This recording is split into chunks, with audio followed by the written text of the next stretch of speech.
What's up guys? Dito kami ni Gravy. Si Repa Pits. Uy, gago ka!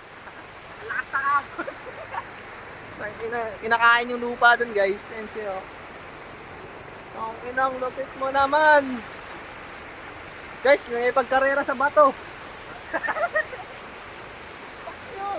Ganda pa dun oh. Yung mga dragon fruit. Ang ina, off-road yan boy.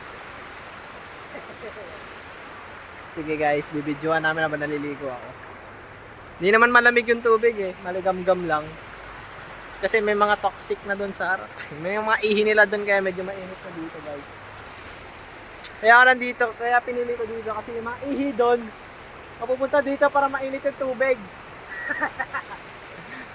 Ayun, may nakaliligo kasi doon yung mga nagka-camp. So, dito lang pinili ko dito kasi wala masyadong tao eh. Para